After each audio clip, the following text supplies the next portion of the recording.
It's clicking through. Hey everybody, what's going on? We are live. Duke Baxter, Steve Nickrack, Inside Zone Sports Academy. All excited for an awesome live for you today. We pretty much tailored up three questions that have been being asked a lot of us lately, with teams being indoors and as coaches are preparing for their season. Number one is the fear of striking out. That's a big question that's been coming up a lot. The second one is indoor practices, how to plan a practice, how to run a practice. And the other one is how to create more of a competition, competitive environment inside practice, inside your practice plan to get them ready for outside and those sort of things. So make sure, a lot of people are starting to add their questions in. Make sure you put in the comments the age of your team, maybe how long you've been coaching, some questions that you have, and we'll make sure that we hit the ground running. So we'll give everybody a couple minutes to sign in and sign on, and we'll get started. So like I said, we're really excited. Coach Steve and I are training tons of teams on a weekly basis, boys, girls, young, old, elite, beginner, and we're going through a lot of the things that you as coaches are going through. We're going through with our players. So we're really excited about the topics today. What do you have, Coach Steve? Yeah, I was just going to say the same thing. We touched on it last week, how we're kind of living that world right now too. We're indoors, there's snow outside. Sometimes we're in tight areas. Sometimes we're fortunate enough to have the turf field here, but there's plenty of times where we're stuck inside the batting cage with 10, 11, 12 kids all at once. So us trying to be creative and productive and really as efficient as we can at practice, we're doing the same exact thing you guys are right now. So it's great to hear questions, in terms of practice plans, in terms of, ways to get the kids better and develop them, from week to week and how to lead up to the season, because we're doing that exact same thing right now. So it's an exciting time. It's fun. This is our busy season. We're pushing through it. We've got a couple weeks left until opening day for the high school teams, and then the little guys start coming in for that month of March. But it's a fun and exciting time this time of the year, getting ready for the season to start. So, Coach Steve, let's talk about our first question, and that's the fear of striking out. And what does that mean to us? What does that mean to us as coaches? What does it mean, more importantly, to the players? Because I feel like when you're talking about the fear of striking out, it's much more than just a kid striking out, right? It's what's going to happen when I strike out? What's going to happen? What's the coach going to do? Is he going to scream at me? Is he going to yell at me? What's my mom and my dad going to say? What's going to happen when I get into the car? So it's like, instead it's the anticipation of something going wrong. So fear is false evidence appearing real. So if we can get our players to fail in practice and to know that, hey, we're going to strike out. This game is so hard. We are going to strike out. So instead of fearing the strikeout, let's figure out how to flip it the other way and get them excited about hitting the ball and putting the ball in play, and us as coaches communicating with the players. If you have some kids that are just so high strung when they get up to the plate, it's almost like they are so scared to just get out. What are some of the things that we can do as a coach to kind of put some confidence in our players? Yeah, I think Duke just hit the nail on the head a lot with, getting inside their head and kind of building that internal confidence. Because, one thing I talk about in my lessons all the time is what are you thinking about at the plate? Like, from your on deck circle routine to when you're timing up the pitcher to walking up to home plate to your daily routine, everything you do. You see the guys in the major leagues, they tap home plate, they fix their batting gloves, they get set, they get into their little zone. But we have to create that from 8U on up, right? So when they get in the batter's box, what's going on in your head? What are you thinking, right? And it's funny because you ask this question and a lot of kids will say, well, just make contact, or don't strike out, or they don't really know what pitch they're looking for. They're so afraid to fail that they just don't want to strike out. They just want to make contact.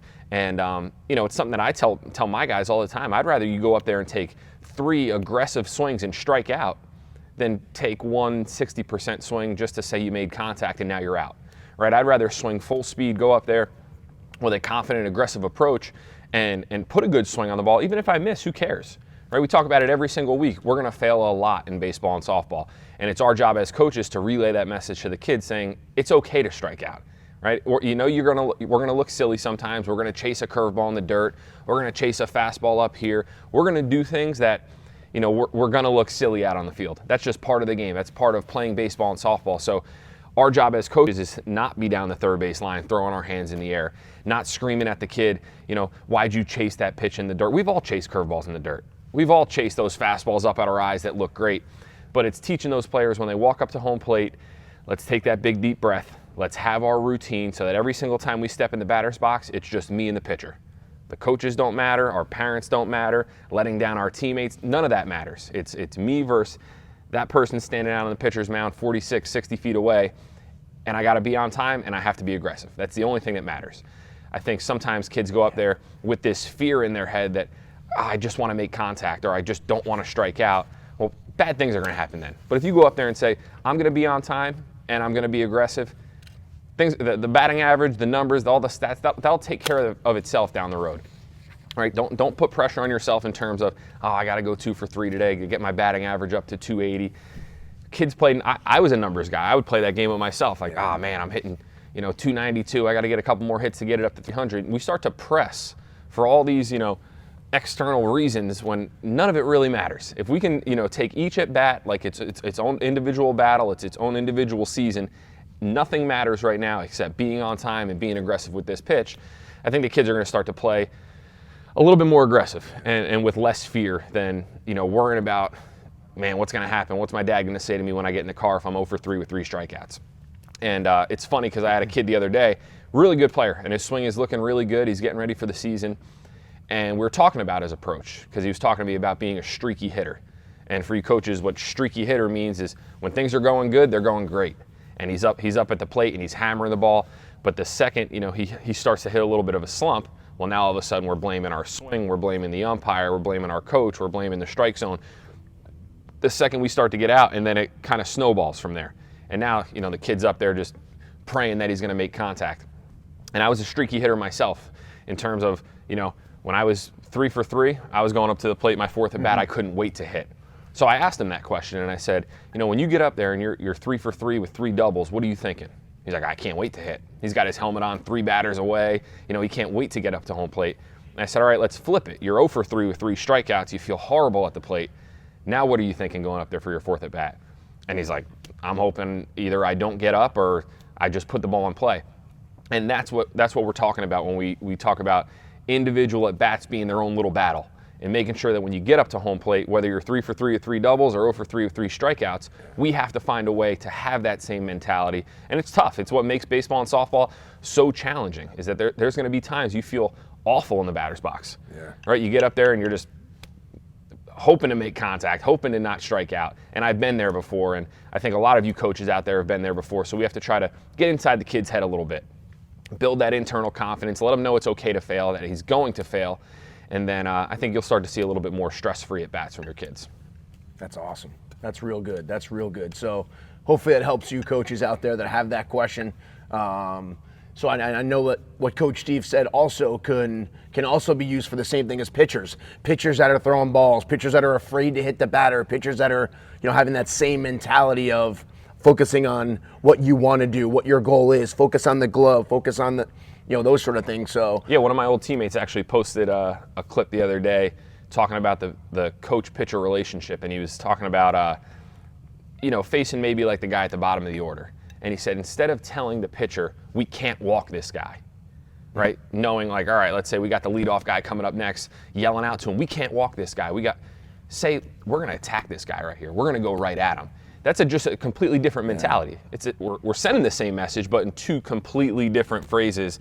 And I think that second one of saying we're going to go right at this guy, pitcher's out there with a little bit more confidence. He's going to go right at him instead of, oh man, I can't walk this guy. That's good. That's good. Let's get to our first question. Our first question is Coach Jeff Hoffman. How do you best determine what size of a bat a youth player should be using? That's a good question, because you have kids of all ages, all sizes, all heights, all that good stuff. So, one of the things that I do is I will tell everybody, if you're 9, add a 20, add the number 20 to your bat, and it should be a 29-inch bat. Now, does this work for everybody? No, it works for about 95% of the kids. So if he's 9, you're looking for about a 29-inch bat. If he's a little bit on the shorter side, okay, well, you go down 1 inch to a 28. If he's on the taller side, maybe you go up to a 30. But don't just because he's a big, tall kid, give him the biggest bat possible. So add a 20.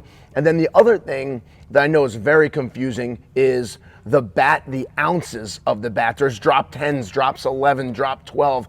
And a lot of people are probably saying, what does that even mean? What does a drop 10 mean? Well, a drop 10 means if you have a 29-inch bat, if you subtract 10, that's a 19-ounce bat. So a drop 10 is a fairly heavy bat compared to a drop 11, a drop 12. And so many of the bats now are, you can buy the same bat in a drop 11, a drop 10. Some even go down to drop 9s. So the heavier they are, the pretty much the slower the kid swings. So you want something that they can control, that they can handle. But then you also have end-loaded bats. You have, so more balanced bats. So I think the basic answer is adding a 20 to your son or daughter's age, and that's a really good starting point. But there's also something that we refer to as justbats.com. And justbats.com has like a whole chart. They have like a monster chart asking all kinds of questions, so what kind of hitter are you, your height, your age, and it kind of puts together like this chart almost that kind of helps you. But I still think the best way is, to put different bats in their hands. I know it's back in the day, we used to just go to the local Effingers and start swinging bats. What felt good, what colors did we like, all that stuff. But nowadays there's all different types of ways to come up with what bat's best for you. But that, I think, Coach Jeff is a really good starting point. Well, that and every tournament's got different rules. You show up to one tournament, you're allowed to use whatever you want. The next tournament, it's got to be USA approved. Right. It's got to be a drop 3 once they get to the middle school. So, like Duke said, I would try them out. Try out as many bats as you can, and I think that's the best way to attack it. Yeah, I mean, the other day a kid came in with 4 different bats. He had a wooden bat, he had his drop 3 bat, he had his USA bat, and then he had his cheater bat, he calls it. And that's the one that you can use it in some certain tournaments and the ball just goes so much further. So he's walking around with 4 bats. The kid's 11 years old, and he's got all these, different types of bats, and he uses all of them. So that was an expensive bat bag. I was going to say $1,400 worth of bats in his bag. So Coach Rickamoto has a question for us. My 10-year-old hits well in the batting cage when there's a 6'4" coach throwing, but struggles in games when kids actually pitch. Is it the arm angle, the sight of the ball that makes the difference? What do you think that is? I see a lot of kids that hit really well in batting practice and then tend to struggle in the game. And a lot of the times it gets back to our first topic, and it's their confidence in the batter's box. A lot of it is timing. It's funny, we shot some videos last week about how to throw the perfect batting practice.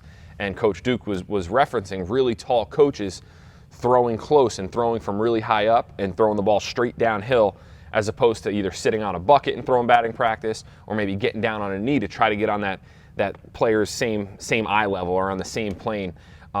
We try to get as close to the real plane that they're going to see in the game as possible. And what I mean by that is, if the coach is 6'4" throwing to a kid that's 4'1", it's probably best to either get down on a knee or sit on a bucket and throw batting practice. It's just going to be more realistic when the game comes.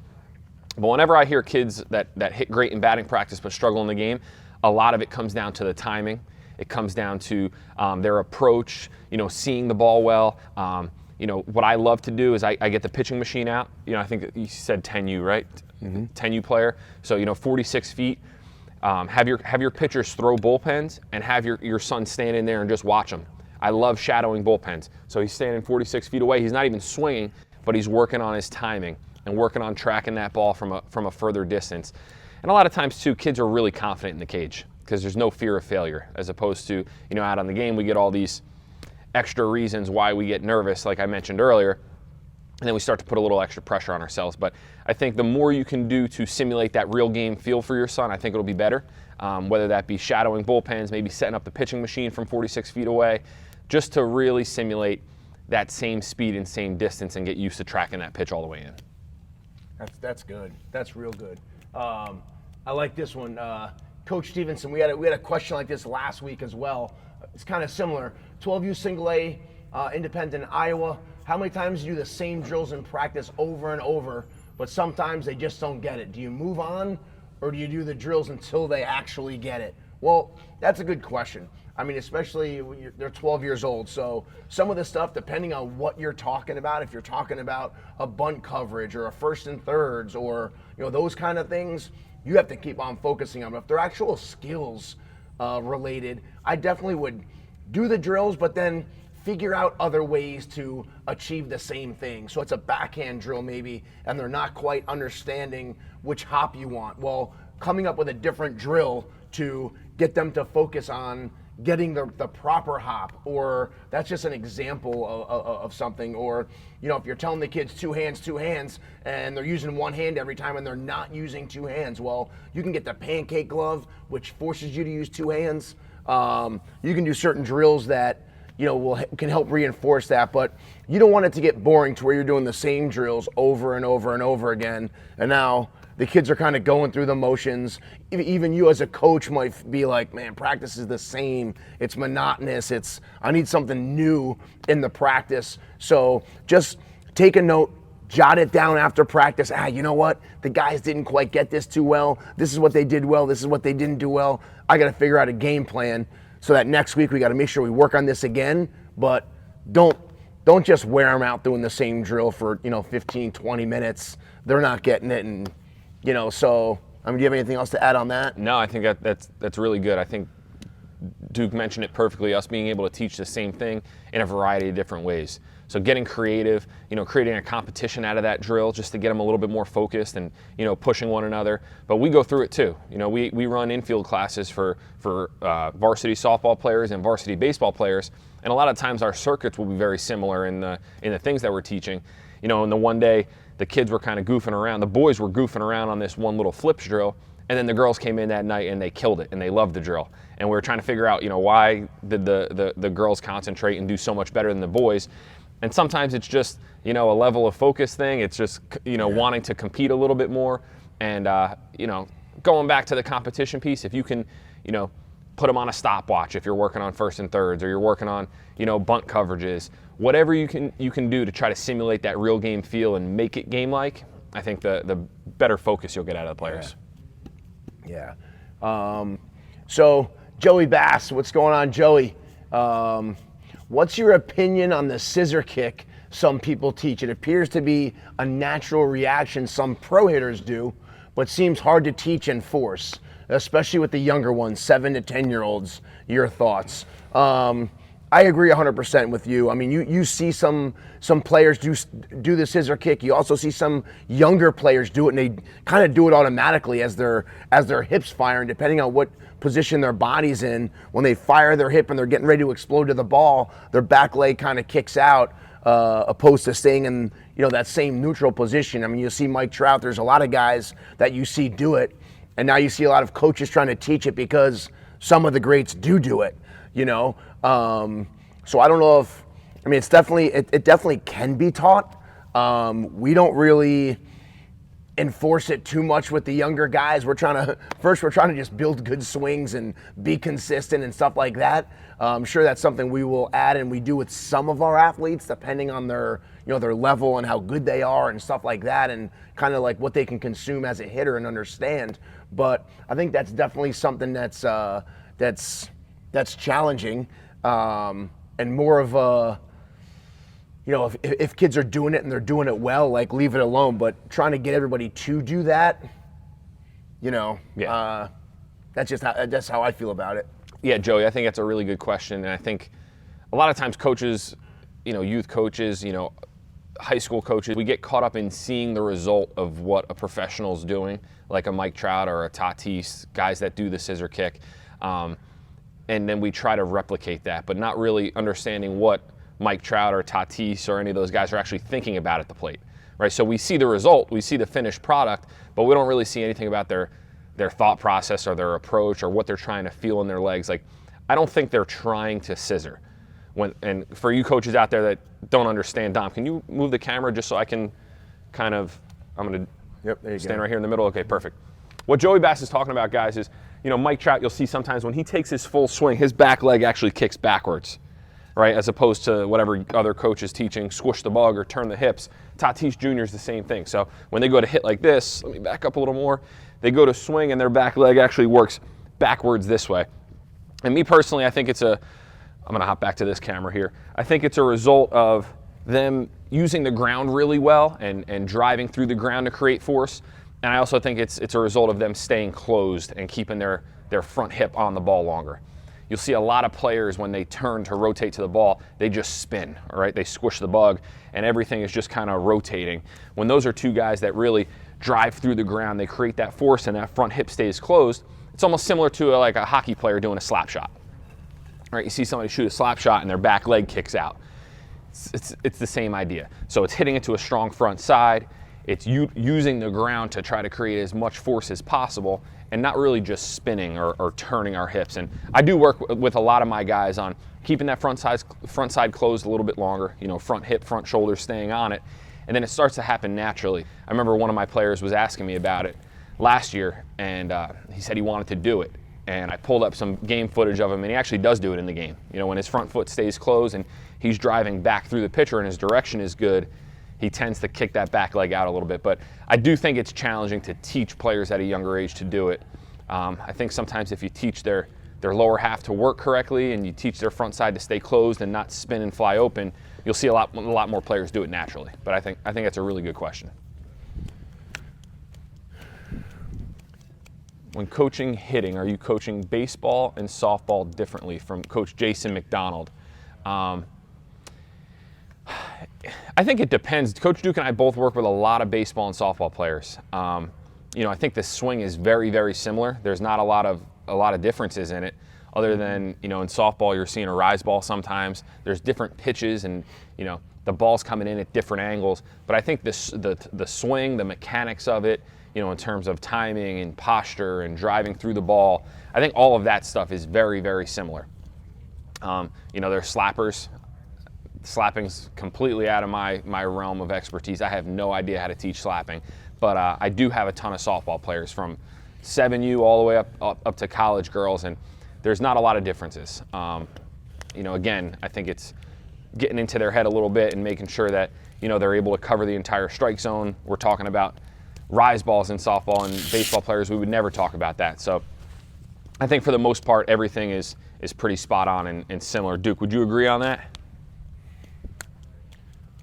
Yeah, I would definitely agree. Pretty much like what you said. Even like Matt Ladd, like a lot of guys that are out there that are teaching both or coached in both sports. It's like one just has to get ready a little bit quicker because they're closer, and the game of softball is more condensed and it's quicker, and the ball's on you a little faster. So you might have you still have people leg kicking and stuff like that. But I agree 100%. The actual swing and the swing plane and the everything is the same. Yeah.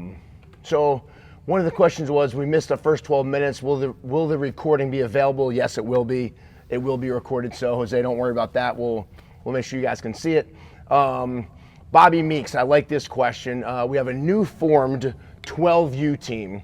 What's a good drill for the team to help with communication while on the field of play and making sure they're working as a unit?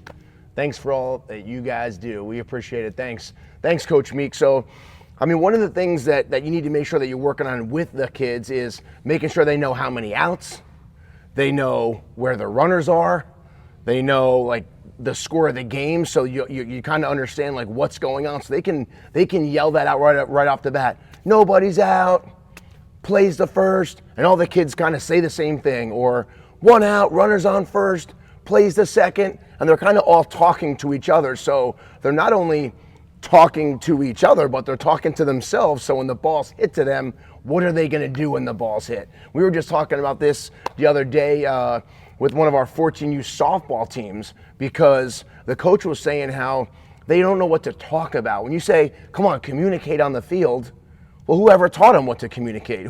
Whoever told them what we even mean by that? Like, what are they going to talk about? So we were given a bunch of different examples of, if there's a runner on first, well, what would the second baseman say? He or she might be talking to the shortstop like, hey, on a ground ball, I got you at second. Hey, Abby, third base, a ball hit to you. I got you at second base. Okay, and now the ball's hit to Abby. The second baseman's yelling 2-2-2. So that's the kind of communication that we're talking about. What's the shortstop going to say? Hey, Abby, on a ball hit to us on our side, we're going to turn 2 with Marcia. And so you're just kind of communicating. You're communicating to the pitcher. Hey, you got this. Let's go. You got this. Over the plate, we got you. We got your back. Those are the kind of positive things that you want to say, as well as, picking up a teammate. The third baseman just booted the ball and kicked it to the side and, hey, that's all right. Let's go. Abby, you got this. Come on, you got it. And then all of a sudden, or you run over and you high-five them, or you pat them on the back. You see it in the game all the time. We see it in college level ball all the time. As soon as there's a strikeout in softball, the entire infield goes to the pitcher, high-five. They have little hand things that they do, or words that they say. So it's like keeping it fun like that, getting it to where the coach can relay something. But then it's up to the kids to kind of communicate it. So it's up to us as coaches to communicate to the players what we mean by communication. Not just, hey, let's go, let's hear you, let's talk it up. Well, what does that even mean? So having a little word of the day at your next practice saying, hey, we're going to talk about communication. And what are some things that you could be saying? Let's say the outs, let's say who's on base, and where's the play going to be. So those are 3 things that they can be saying every single pitch, every single play, every single, time that they're on the field, things that they could be talking about what they're seeing, what they're anticipating. And it not only keeps their teammates in the game, but it keeps them in the game as well. So, those are some. That's awesome. I think Duke hit it right on the head there. I think that was really, really good. We missed a question before I wanted to get to from Coach Paul. How to develop hitting power in a youth player that is righty throwing and lefty batting? That's a really, really good question. And we get it a lot, especially middle infielders. Middle infielders, a lot of them throw right-handed, bat lefty. I actually have one of the guys on my team who throws lefty and bats righty, which you don't see very often. But I think it's a good question because those players, for instance, let's say I'm a shortstop, I throw righty but hit lefty. My right hand is my dominant hand, right? Because I throw with that hand, I usually right with that hand. This is my stronger hand. But when I go to hit, my top hand has to control my barrel. And what I mean by that is when players go to hit, a lot of times you'll see players that are batting lefty that throw righty that are so strong with this front side that they really want to just spin and really accelerate with this front side, and then the barrel kind of gets lazy or drags. I see it all the time of players that really just try to dominate their swing with their left hand, or their bottom hand, and not really control it back here. So what I like to do is I do a lot of top hand drills with those players just to try to balance out their strength. I'll do a lot of top hand. We'll do some heavy bat stuff. We'll do some high tee just to really emphasize working that top half of the ball. Again, not swinging down, but controlling that barrel through the strike zone. I also think med ball throws is another great one. So grabbing, depending on how old they are, 4-pound, 8-pound, 12-pound medicine ball and working on rotational throws, both left-handed and right-handed, just to kind of balance them out. But I think it's a really good question. A lot of players don't realize that, or a lot of coaches don't realize that sometimes your players that throw righty and bat lefty, they just want to go with that front side. They want to go with the right side of their body, not realizing that their left side, which is their weaker side, needs to strengthen, and they still need to control the barrel through the zone. So, Coach Paul, I think it's an awesome question. All right, here we go. I like this one. Tim Garrettson, first-time coach, 8U this year.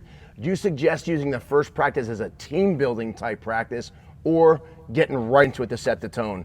I think that you set the tone by doing team building. Like that's how you set the tone. You can make it up to where the first half hour is team building, fun stuff. You know what their favorite foods are, get to know the kids, write some fun stuff down, and then play a wiffle ball game. Play wiffle ball or get some smush balls out, play some different games, competitions. You'll get to know a lot about the kids.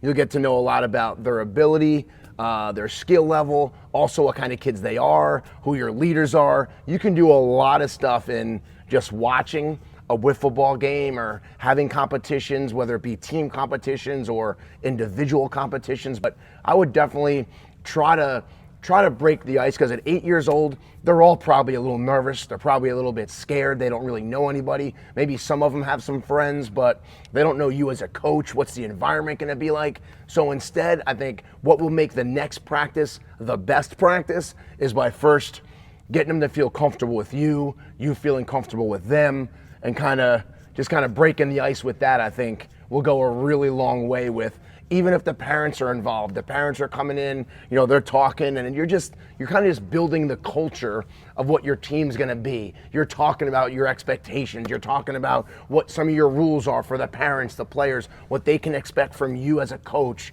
All those things, how you're going to run your practices, how you're going to run your team, introduce the other coaches, which will then give them a good feeling of involvement. So take that time, create the culture, explain what it's going to be like and what the experience is going to be like, and then that'll help the rest of the season run so much smoother, especially when the kids know, the parents know, the coaches know, what your expectations are as a coach.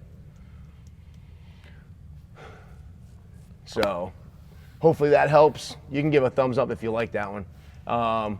Coach Joey Bass, what do you got here? I coach 8U, always recommend the first practice be a team wiffle ball versus parents. Yeah, I remember you talking about that last year, and you said it was an absolute blast. You even had pictures and videos on your site. That was awesome. That's really cool.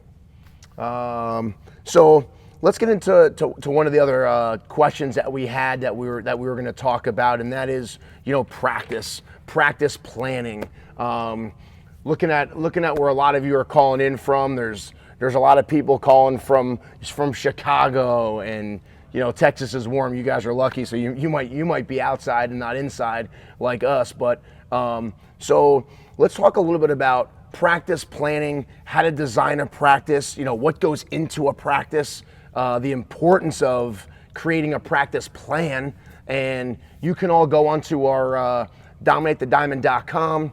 Right on the homepage, you can scroll down about halfway through. It has download free practice plans. We have practice plans that are already pre-made for you that you can look at and look at how we did it. And then it also comes with a blank practice plan for you and your team to create, because we always talk about it. Having a plan every single day that you have, just like we have on the screen right here. There's the time, how long is each thing going to be, so we can really keep track of our practice. What's the activity? Are we working on a game situation? Are we working on a skill? Are we in the cages? Where are we? Who's the coach that's actually running it, and what's the area that they're going to be running it into? We're also going to show you a field utilization chart so you can see what that actually looks like. So if you take a look at this, it has, the hitting stations all set up. We have an outfield station. Station number 3 is our infield station with a coach. We have a base running station, home to first, and we have another coach at third base rolling some ground balls and working on something over there. So this is a way that we're showing you how to break up a group of 12 to 14 kids all at one time. And you'll see there's not a lot of kids in a station. They're smaller, broken up, chunked down into 4 kids in a station with a coach working on a skill set, 5, 6, 8-minute stations, rotating around, having fun. Then you get a drink of water, you finish up with a competition, and maybe it's another set of 3 or 4 stations that you're setting up. So creating a practice plan and having a game plan is so very important when you're trying to run a baseball or softball team. Too many times we just wing it, right? We're coming from work, we're heading to the field, or we go to the batting cages, we have 2 cages, and it's the same exact thing. 1 tee, and then overhand pitch. And then we have 9 kids in a line sitting there just waiting to go. Nobody wants to hit off the tee. They all want to hit off live batting practice, so they all get behind 1 cage, and it's that one coach just peppering balls, firing balls, instead of setting up to where there's a tee station, maybe they're working on PVC pipe turns. Then we have a front toss station, an overhand station, a bunting station, and then maybe a high tee, low tee drill. So now you have all 10 kids at 5 stations, 2 at a station, and you're running an awesome practice that goes by like that, and kids are like, man, that was the best practice we ever had. So I think putting together a practice plan is so important. Do you want to I know you're big on that. Oh, one thing, can you tell us, Coach Steve, about those cards that you use and how you use the game to create your next plan. Definitely. I always keep a little index card in my pocket. So throughout the game, I take notes. Could be good, could be bad. Again, it's easy for us as coaches, and especially you guys out there, the volunteers, moms and dads that are working a full-time job, to then try to structure a practice plan, once, maybe twice a week, but to remember what went wrong or what went good over the weekend. So what I like to do is keep that little index card, and I'll always write down notes throughout the game. We need to work on our secondary leads from first. We need to work on cuts and relays. We need to work on pop fly communication. So now my practice plan is done for me. So, let's say we finish up on Sunday, we've got Tuesday night practice. Tuesday morning, I can look at my note card and I can structure my practice based on that little index card right there. And it's all things that are fresh, things that we need to focus on from the previous weekend. And again, the practice plan just writes itself. But to touch on what Duke said, I think it's important that you guys map out how many weeks of practice you have before your first game. Are you practicing 1 time per week? Are you practicing 2 times? Is practice an hour long? Is it an hour and a half? And then get with your assistant coaches and create a plan to where, like we mentioned in the field utilization chart, the kids are moving. They're always doing something. Break them up by ability level. That's one thing we like to do, especially at the younger ages. You don't want to pair up the best guy on the team and the worst guy on the team and just assume that they're going to be able to play catch together. It's probably not going to happen. But structure your practice based around, what space you're in, how much time do you have in that specific area. Is practice an hour and a half long? How many assistant coaches do I have? And then try to create as many stations as possible, working on all the different skill sets, especially at the younger ages. Those kids need to work on just playing catch. They need to work on ground balls. They need to work on fly balls. They need to learn how to communicate. Like Duke said, in a batting cage, break that cage up into as many stations as possible to keep those kids moving. That's where baseball and softball become boring. It's when one kid's doing something and the rest of the team's watching. So, if you're hitting ground balls, set up 3 lines. Have a line at third, have a line at short, have a line at second, and have 3 coaches hitting them. This way the kids keep moving. There's no standing around at all. That's one thing we like to do is be as efficient as possible. Keep the standing around to a minimum. Keep it fun, create competitions, and like we said earlier, utilize the entire field. Don't just take one little space. Utilize as much space as you can, as many props as you can, and you'll have fun with it. You'll see how fast practice actually goes. So I'm just setting up for the next question, and that's Coach Sean. Coach Sean says, my 12-year-old son still struggles with being on time. He always starts to swing too late, and everything hits us to the right side. Are there any drills? So what I did was I just set up, Coach Steve loves using this drill, and it's a timing drill. It's a timing drill where I'm using cones instead of home plates, but you can either do this with front toss or you could do it with overhand pitch. And you'll stand back to the blue cone, you'll take 3 swings and you'll move up to the orange cone, and you'll take 3 swings and you move up to the white cone. So the closer you get, obviously, the more you have to get ready. You have to get ready earlier and get yourself set because the ball's at a closer distance and getting on you fast. Now you're backing up all the way back here, and now all of a sudden it's almost like more like an off-speed pitch. You have to make sure that you're timing, and you have to make sure that everything that you're doing as a hitter slows down and gets ready. And so that's a great drill, not only for people that may be hitters that might be late, but it's also great for off-speed pitches, helping kids out that are going from 12U to 13U, and they're going from the small field, which you have that same kid throwing 60 feet or 50 feet to moving back to 60 feet. So there's big differences in timing at 12U and 13U, or you have the small field to the 50-70 field. That's a jump in distance. So that's a great drill to help in so many ways, so many things. You can also use that to help in preparation from maybe a rec game to a travel game or a tournament game. That's a really good way to help retrain the players' brains to be able to not just get into swing mode and really understanding, what do I have to do? Is the guy faster? Is he slower? How am I going to work on my timing and work through that? So I think that drill will definitely help with off-speed pitches and stuff like that. Yeah, that's a great drill. And then during the game, I'll have 2 little stations set up in the dugout. I'll have one cone where that's the on-deck batter, and then I'll have another cone that's the batter that's in the hole. And those players' jobs are strictly just to time up the pitcher and to work on their rhythm and being nice and smooth. because I think, and I'm sure you might agree with your son, I've never seen him swing, but usually when players are late, it's because they start late and they get rushed. And everything's just like, almost like rushing just to make contact as opposed to starting early, starting smooth. So one thing I also do with my players is I'll have them count out loud. They'll get to their batting stance, and as that pitcher starts moving, they say 1, 2, and they're swinging on 3. 1, 2, swinging on 3. And we have to repeat that against a guy throwing 80 miles an hour or against a guy throwing 54 miles an hour. And the big part of that is, when do you start your load? Because we want to repeat the same smooth rhythm every single swing. So sometimes you might start your load if the pitcher's throwing fast when he breaks his hands. If you're facing a pitcher that throws really slow, you might not start your load until that front foot hits the ground and the guy's getting ready to deliver the ball. It all depends on who you're facing, again, how far home plate is from the pitcher's mound.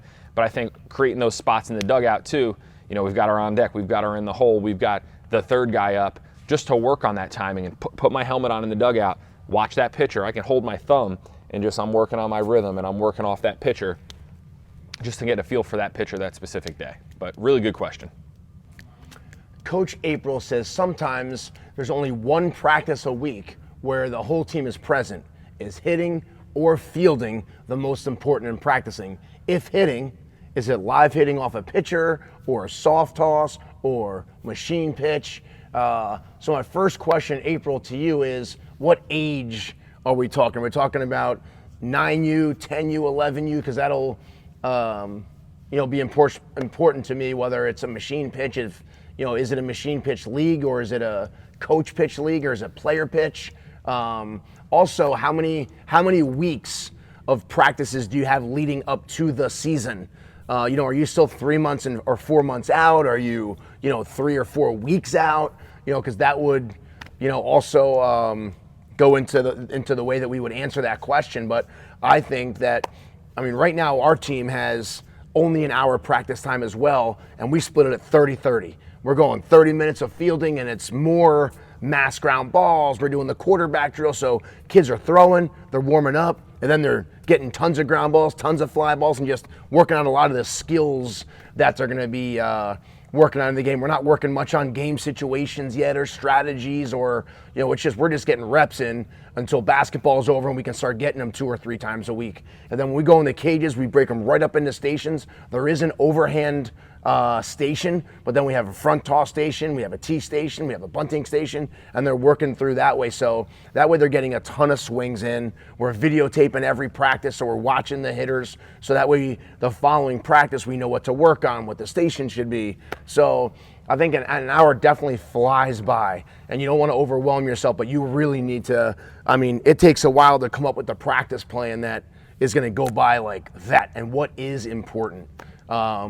We're at 11, so we've been working a little bit on what leading and stealing is, because they don't know, they haven't been taught that yet. So we're spending a little bit of time on that, but we only have 30 minutes in the field, so it's 8 to 10 minutes on that and 20 minutes of tons of reps and doing that. So I think that one of the programs and one of the courses that we designed and put together, Coach Steve and I, is our 8-week course, and that pretty much tailors to that coach that is 8 weeks out or needs help, or is a first-time coach and is looking for ways to create a program for them for 8 straight weeks. So in that, we have 8 practice plans, we have 8 videos, and inside those videos it explains everything from start to finish of what you're going to do in the drills, how you're going to do them, your teaching points, what you're explaining, and it really breaks it down so much better. So that can definitely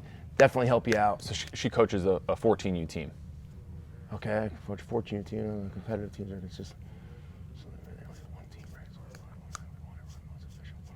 Yeah, that's good. I think especially at 14U, if you guys are playing in competitive tournaments where you're facing good pitching, I always like to make my practices, especially as we get closer to the season, as game-like as possible, right? So we're not going to just work on hitting. We might have a pitcher standing on the mound throwing live to our hitter, right? So they're getting their in-game reps. If you're able to get outside, do a simulated game. I do that all the time in my practices, where my pitchers that didn't get to throw over the weekend, they're going to throw live to our hitters. So our pitchers are getting their work in, our hitters are getting their work in, but the defense is out on the field and they're playing every ball live off the bat.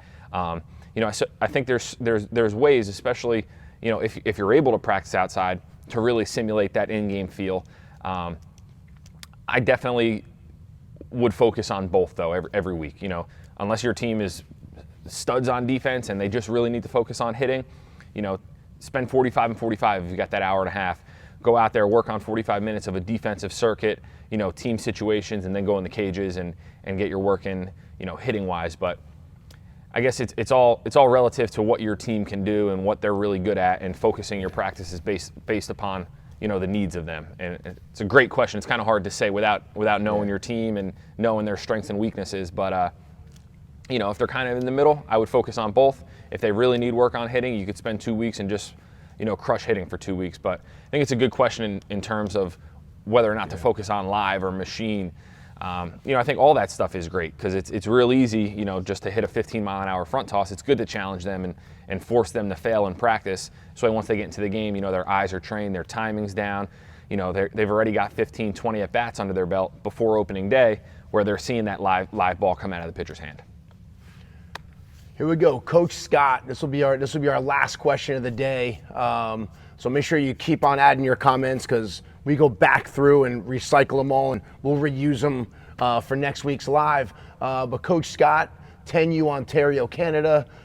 Any advice on building a batting order of 12 to 13 when all hitters bat? Woo. That's a tough one, Scott. We go through it too, because our teams have 12 guys, and especially at the younger ages, we always bat everybody.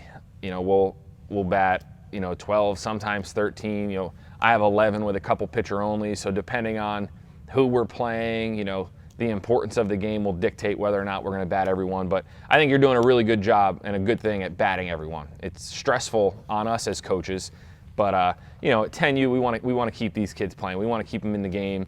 We want to keep them having fun. So I'll structure the lineup as if I was structuring any lineup. You're going to put your speedy, fast guys at the top of the order. You're going to put your power guys 3, 4, 5, 6, and then kind of figure out the rest towards the bottom of the order. But one thing I'll always do is make sure that those guys are getting in on the field. That's the reason why I like batting 12 at a younger age, is because you can do free defensive replacements. And what I mean by that, for you coaches that don't know what that means I have my 9 position guys, but then I have the EH, another EH, an extra hitter, and I'm able to shuffle those guys in on the field. So I'll have my lineup drawn up, 1 through 12, but then I'll have my chart. And Dom, can you pull that up? Do we have our sample batting lineup chart? Mm-hmm. And it'll show that each inning I can change up the lineup defensively. Dom, my lineup card. Yeah, you just passed it. You just passed it. It's below that. DTD lineup card. Yeah. There we go. So you guys can see there at the bottom, we'll have our lineup there on the left, and then each inning it'll show where that player's what position they're playing on the field. But it can be stressful sometimes. You feel bad having a kid bat 12th or 13th, but it's a heck of a lot better than not having them play at all, right? And there's only 9 spots on the field, so everybody's going to EH 1 or 2 innings throughout the game.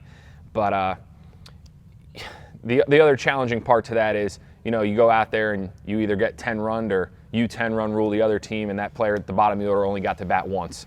So another alternative to that would be, if you're playing a weaker team, you can flip-flop the lineup one day, have some fun with it, especially at 10U, but get those guys at the bottom an opportunity to bat higher in the order. And also, reward the guys for doing really well. So if you've got a guy that's batting 10th or 11th and he's working really hard at the plate, he's having productive at-bats, you can bump him up to 1 or 2 for a game or 2 and see how that goes. But, I think you doing the right thing, batting 12 or 13, especially at 10U, is going to keep those kids in the game. It's going to keep them wanting to play. But I think the other last piece I would say is make sure you let the kids know ahead of time that whether you're batting 13th or you're batting first, you're just as important. And your spot and your role on the team is just as important. Don't look at it as a bad thing. I have a team of 11 really good players, and the lineup could probably be structured in any way and we'd do all right. So I let those guys know, you might be batting 8th today, but you've got to have the mentality that you're going to be the best 8 hitter, in the world today. You're going to be the best 8 hitter on the field during this game. And I went through it because I batted 3rd my whole life, and I got to Pro Bowl and I batted 8th and I batted 9th. And I struggled with it a little bit mentally because you feel like, my role's not as important. I'm batting 8th or 9th today. And you got to make sure that you as a coach relay that message to the player and say, listen, you're batting 8th or 9th today, but you're going to be a beast today. You're going to be the best 8 or 9 hitter out there. You're not batting 8th or 9th because you stink, right? You're an important part of this team, and you've got to do a good job for us. And you'll start to see the mentality of the batters change once you get towards the bottom of the order. I think that's a really good point, because it's almost like anytime you take and change your batting order a little bit, you can see the kids they look at the board and they're hitting 4th, or they're hitting 6th, and their shoulders, and you're like, yo, like, the game didn't even start yet. Yeah. You just went from being all pumped up to now you're batting 7th, and that's such an important.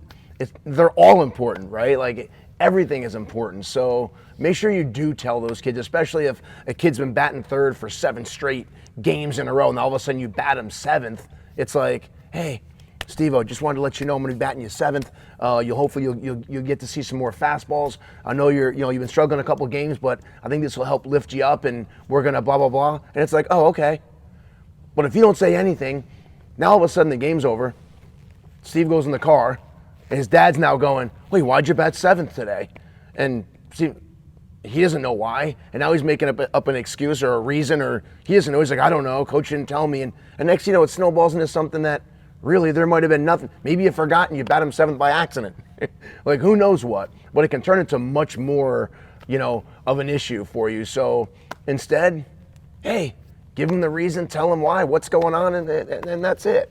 Especially the younger they are, it's, you're dealing much more with their mental side and their emotional side and everything else that goes along with it. But hope everybody enjoyed the live today. Coach Steve and I had a blast. We'll make sure that we next week cover 3 really important topics. We like to keep it to where it's kind of like a skill topic, a practice plan topic, and then a mental / kind of an emotional topic, whether it be dealing with a frustrated player or dealing with an irate parent, or those are questions that, hey, when we take on the title of coach, guess what? We have to deal with all of it. It's not just the players. It's the players, it's the other coaches, it's the parents, it's the other team, it's the umpires. There's a lot to this game. So hopefully what we said today help you and your team pass on the information. You can take this live, pass it on to friends. Make sure you add more of the questions in the comments that you'd want to get answered. We'll try to make sure we keep on sending emails out and blasts out and